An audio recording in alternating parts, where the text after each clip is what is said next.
Welcome back to Diasporas Media. I am your host, Victor Mudhama. Please like, comment, share, and subscribe. Like, comment, subscribe, and share. We are back with another episode of Ask the Professor with our favorite professor, Professor Dr. Joshua M. Kivuva. We are finishing up our Global Powers in Africa series. We started out with China, continued through Russia, finished up United States, and now we are ending the Global Powers in Africa series by discussing the former colonial powers. So I want to implore anyone who has not yet seen our previous talks to go back and reference China, Russia, the United States, and just get a little bit more background. And today is going to be a bit redundant just because of the similarities. But without further ado, we got our favorite professor here, Dr. Joshua M. Kivuva. Thank you so much for joining us today. Thank you, and I want to welcome everybody to another episode of Global Powers in Africa. And this time we are really at the tail end of it. We are looking at the former colonial powers and the relations that they continue to have in the continent. I have titled this piece, "The Enduring Interests of Former Colonial Powers in Africa and the Relationship that they continue to maintain with Africa." And just to connect this with what we've been doing is that just like we saw with China and with Russia, whose interests, policies, and actions in Africa we said were driven by domestic demands, it is the same for the former colonial powers. Their interests are also driven by domestic demands in Europe in general, but specific to each former colonial power, and especially their industrial needs, and for the case of France, its financial needs as well, and for everybody else, the demand for materials and other inputs for their industries. Again, like we saw with the case of China, the case of Russia, and to a great extent, the United States, these colonial powers do not have what might be called a continent-wide policy or interest. Rather, each one of them has its different interests, but perpetuated in different countries or different regions. And this is why you find, when we'll be looking at just the extent of their territories, you find their regional territories or regional colonies, while others are scattered everywhere. The other thing that we need to pay attention to is that when we are talking about the former colonial powers, their interests, the so-called, the ones we have been classified as their enduring interests, are really not different from the interests that brought them to Africa in the first place. They came to Africa for specific needs. They stayed to fulfill those needs, and even when they left behind systems and institutions that would enable them to continue getting these resources and these things even in their absence. So technically, what are these broad interests, and where are they? But before we do that, it is important just to remind ourselves of these former colonial powers. The largest ones were Britain and France. These are the ones that had the most territories in Africa. Britain with territories extending from South Africa, East Africa, all the way to West Africa. The French, mainly West and Central Africa. And then we have the other minor colonial powers, Belgium, with just a few of them in East and Central Africa, the Portuguese, mainly the southern part of Africa, and ignored parts of West Africa, and of course Germany, that had not technically established itself fully in Africa by the time it was defeated in the war, and its territory or territories taken away and made part of the mandated territories of either of the League of the Nations or the United Nations. So why had these countries come to Africa? And I want to point out that right at the beginning, when these former colonial powers came to Africa, right from when they landed, the relationships that they established between them and African countries were relations of power. There were relations that were not equal. So they were unequal power relations at best. At worst, they operated as if they were the masters and the African countries and peoples were the slaves or clients. They were relationships of exploitation. They retained exploiter-exploited relations. And in general, they were relations of dominance and exploitation. Walter Rodney, all the way in the 70s, and told us that whenever a dominant and a less dominant power, or a powerful nation and a powerless nation, are in any relationships, those relationships are such that the dominant one exploits the less dominant, and the benefits accrue to the dominant one at the expense of the dominated one.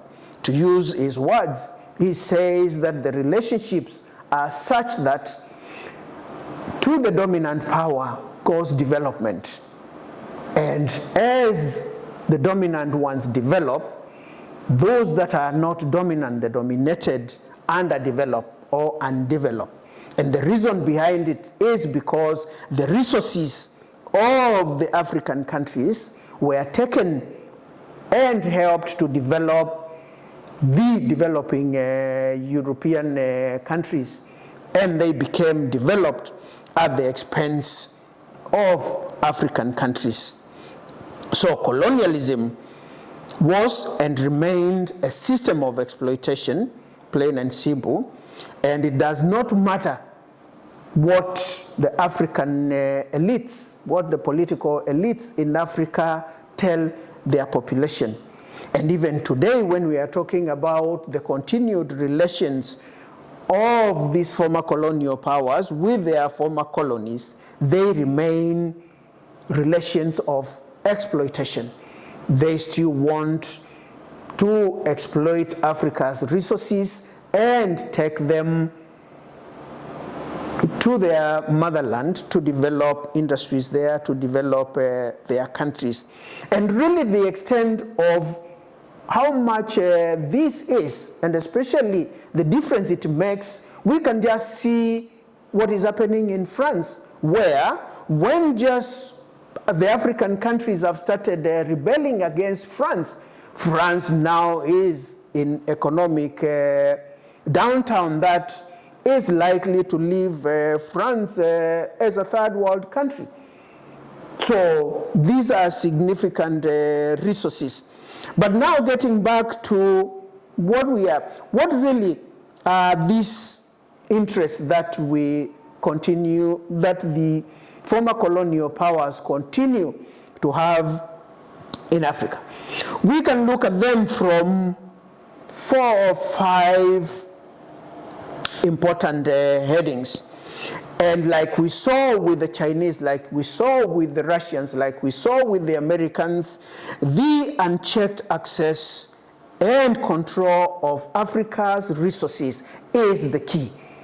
That these colonial powers, they came to, and even when they left behind systems that ensured they continued controlling minerals, they controlled rare earth, they controlled oil and gas, they control all manner of raw materials and other agricultural products. So the resource control and access is very key. But really what we are interested in here is the importance of the rhetoric that is used to mask that exploitative nature of these relationships. Many of them will give you a language, a rhetoric that shows that there is a mutual benefit that is accruing even by the African countries and African leaders, something that technically isn't the case. The relationships are as exploitative as they have been. So what are some of these rhetoric of mutuality and mutual benefit that the former colonial powers have perpetuated to mask their control, their continued access and control of these important relations? Looking at the British, they have camouflaged this in terms of saying that even the Africans benefit when these minerals are being mined, when oil and gas is being mined. There are a large number of Africans that are employed in it. The marketing is given to look like it is controlled by the Africans. And even when they export them, they say that they get good profits out of it. And that is really the rhetoric that is given. The second element that has characterized the continuing presence and interest of former colonial powers revolve around the control of trade and economic institutions in Africa or among African countries. Because to be able to exploit them economically, that control is key. Can they control the means of production? Can they control means of trade? Can they control the financial institutions? This control is necessary if they are to successfully exploit the Africans. But what rhetoric have they used to do this? So we find that the former colonial powers have established all sorts of trade agreements with their former colonies to ensure access and control of raw materials and other economic institutions.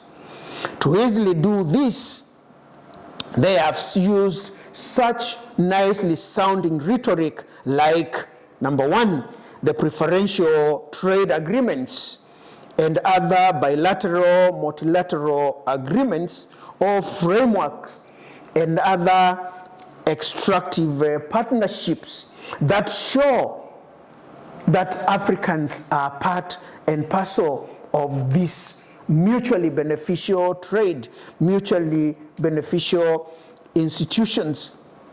The French, for example, in West Africa, they have established what is Francophone economic partnership agreements, which has given, in theory, West African countries access to European market. They have opened up European markets for goods, especially from Senegal, from Côte d'Ivoire, which are said to enjoy preferential access to European markets for their cocoa, for their coffee, for their fish products. These arrangements on paper guarantee not only markets for their goods, but they also provide guarantees for European investments in these local economies, especially in the agricultural sector. But we know that when these investments are made, they become mechanisms of control. So former European countries' investments in Africa become a means through which they control the production, they control the marketing, they control the financial institutions and other institutional setup in this country. The main thing about this is that this continuing trade dependence with the former colonial powers and the markets has discouraged diversification.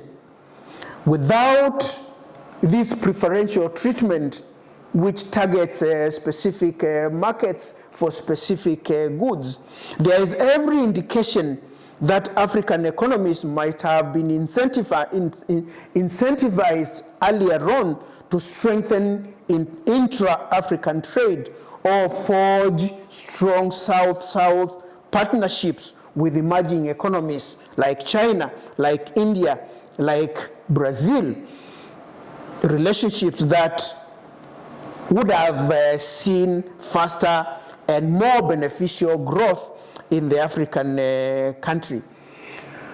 This kind of ties have also historical roots to them, because these former colonial powers have happened to have colonized Africa for over 70 years. You find there are deeply rooted historical relationships that have also enabled the integration of certain African countries to their former colonial masters. And this is where you find the relationship between British colonies and the British Commonwealth, and the preferential treatment and access of goods like Kenyan tea, like Kenyan coffee and horticulture to the London markets on the so-called favorable terms.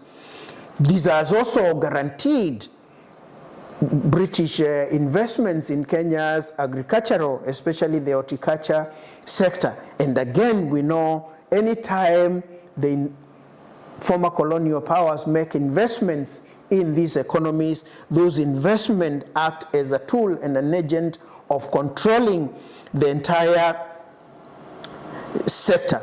And we know now, under the World Trade Organization, we know that these preferential treatments are not sustainable, but the former colonial powers make them appear like they still are able to gain access